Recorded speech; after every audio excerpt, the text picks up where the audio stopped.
In Japan, living small isn't just a matter of limited space. It's a way of saving thousands of dollars every year. While many parts of the world chase bigger houses and more square footage, Japanese culture has mastered the art of compact living. From smaller apartments to clever design choices, people in Japan have figured out how to cut costs without sacrificing comfort. In this video, I'll show you 5 powerful ways Japanese people save money by living small, and why this lifestyle might be smarter than you think. One of the biggest secrets to financial freedom that often gets overlooked is how much money you can save just by living in a place that costs less. Rent and utilities eat up a massive portion of most people's income, and yet many of us treat them like fixed, unchangeable expenses. But here's the thing, they're not set in stone. I've seen so many people cut their housing and utility bills in half simply by rethinking where and how they live. Let's start with rent. Most people want to live in the most convenient, trendy,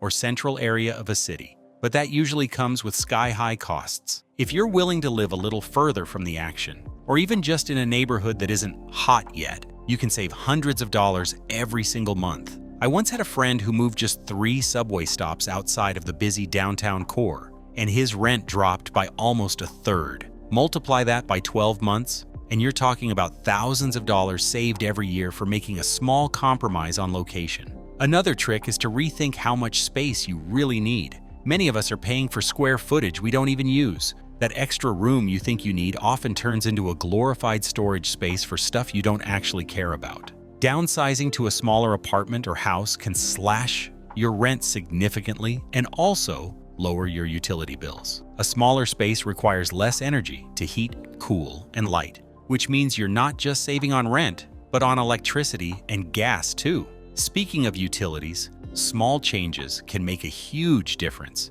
If you've ever opened up your winter heating bill and felt your stomach drop, you know how brutal those charges can get. But adjusting the thermostat a couple of degrees, using energy-efficient light bulbs, or simply unplugging appliances when you're not using them can cut your bill without making your life uncomfortable. I once stayed with a family in Japan who barely used air conditioning during the summer. They relied on fans, strategic window placement, and cold drinks instead. It was a little different from what I was used to, but their electricity bill was shockingly low compared to mine back home. Sharing your space is another underrated option. Rent is the same whether you're 1 person or 2 people living there, so splitting with a roommate can effectively cut your costs in half. And if you're worried about privacy, even a 2-bedroom setup where you each have your own room can be dramatically cheaper than living alone. At the end of the day, lowering rent and utility costs is one of the most powerful ways to free up money for savings, investing, or simply enjoying life. It's not about deprivation, it's about being intentional. When you realize that shaving a couple $100s off your rent or bills can be the same as getting a massive raise at work, it starts to feel less like sacrifice and more like smart strategy. Another area where people unknowingly burn through their cash is on furniture and home decor. Walk into any store and you'll see perfectly staged living rooms and kitchens, making you feel like you need all of it to have a real home. But here's the truth. Most people could live happily, comfortably, and even stylishly with way less. In fact, adopting a minimalist mindset when it comes to furnishing your place is one of the easiest ways to save big money. Let's start with furniture. Do you really need a giant sectional couch, an oversized dining table, and 3 different side chairs? Probably not. Most of us use the same few pieces of furniture every single day: a bed, a table, a chair, and maybe a couch. Everything else is often just filling space. I remember when I first moved into my own apartment, I thought I needed to buy everything at once. Within a few months, I realized I barely touched half of what I had bought, and I ended up selling a lot of it secondhand. The money I wasted on filler furniture could have gone straight into savings or investments. Minimal decor works the same way. The temptation to fill every wall, shelf, and corner with art, plants, or knickknacks is strong, especially when Instagram and Pinterest are showing us perfectly curated homes. But the funny thing is, minimal spaces often look more elegant, modern, and calming. A clean wall with 1 piece of art can actually feel more powerful than a cluttered gallery wall. Plus, you're not constantly spending on little decorations that eventually end up in storage or the donation pile. Minimalism doesn't mean your home has to feel empty or boring. It means being intentional. Maybe instead of 5 cheap pieces of furniture, you buy 2 high-quality items that you actually love and use every single day. Instead of buying seasonal decor every year, you choose a timeless style that doesn't go out of fashion. The Japanese concept of wabi-sabi really nails this idea. It's about appreciating the beauty of simplicity and imperfection,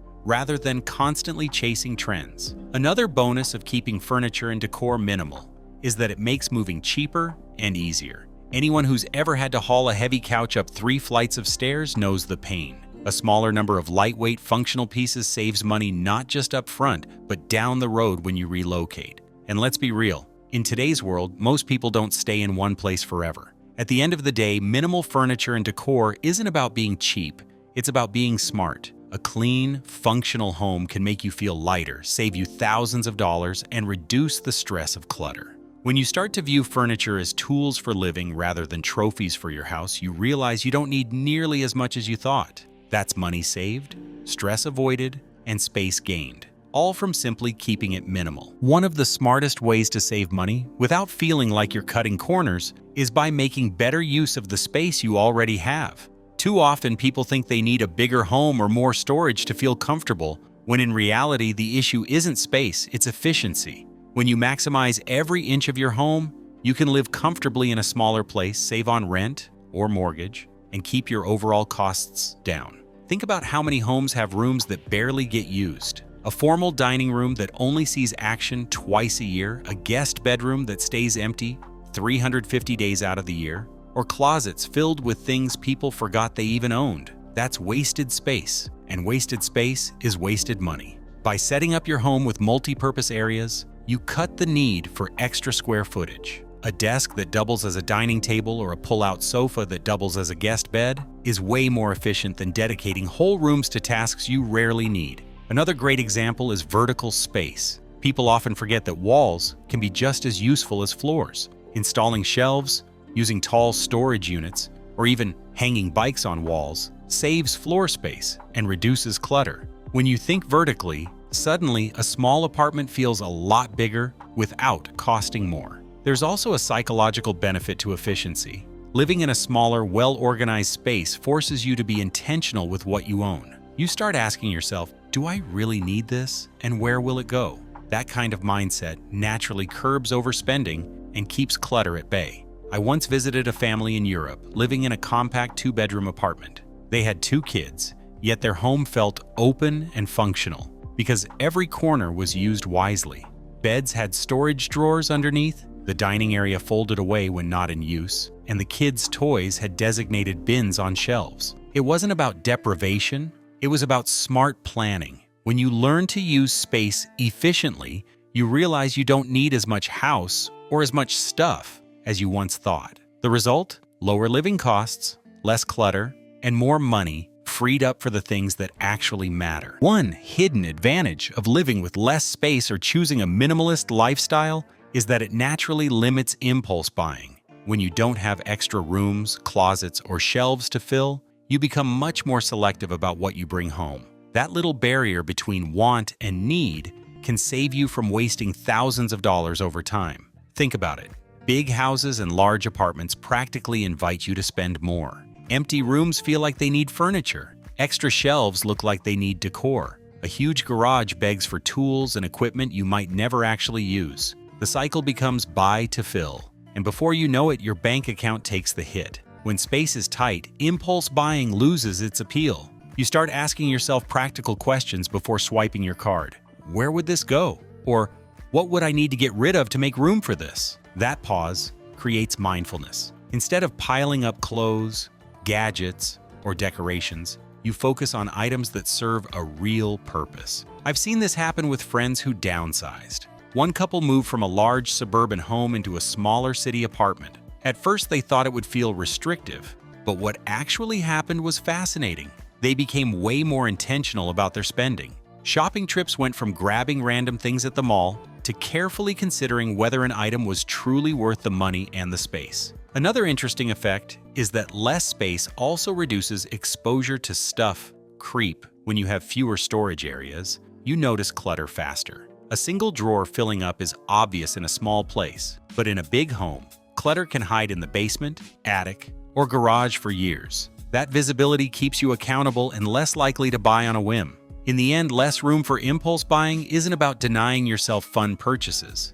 It's about putting natural guardrails on your spending. A smaller, intentional living space nudges you to prioritize experiences over things, and that shift alone can completely change your financial future. Instead of chasing the next shiny object, you start building real wealth and focusing on what genuinely matters. When most people dream of upgrading their lifestyle, a bigger house is usually near the top of the list. More bedrooms, a bigger kitchen, maybe even a yard with a pool. It sounds like the ultimate dream. But here's the hidden truth. Bigger homes don't just cost more upfront in rent or mortgage. They also come with higher maintenance costs that quietly drain your wallet month after month. On the other hand, smaller homes can save you a fortune in upkeep, all while giving you more time and energy to enjoy life. Let's start with the obvious. Cleaning. A bigger house means more floors to mop, more carpets to vacuum, and more bathrooms to scrub. Even if you do all the cleaning yourself, that's hours of your time you'll never get back.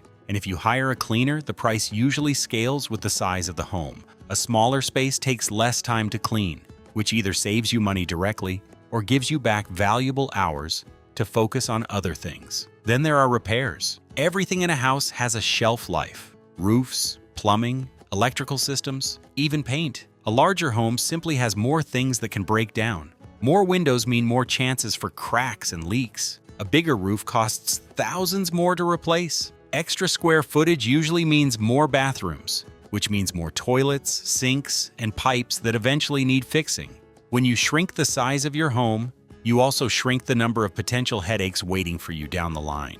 Heating and cooling are another big expense. If you've ever lived in a large house during the dead of winter or peak summer, you know how brutal those utility bills can get. It costs a lot of money to keep every room at a comfortable temperature, even if you're not using most of them. A smaller home, on the other hand, is much more energy efficient. You only heat or cool the spaces you actually live in, and that translates into major savings on monthly utility bills. Yards and outdoor areas are another hidden cost. Sure, having a big backyard sounds great, but maintaining it is another story. Lawn care equipment, water bills, landscaping services, it all adds up fast. Smaller homes often come with smaller yards, or sometimes none at all, which eliminates those extra costs. And if you enjoy greenery, even a small balcony with potted plants can give you the same sense of peace without draining your budget.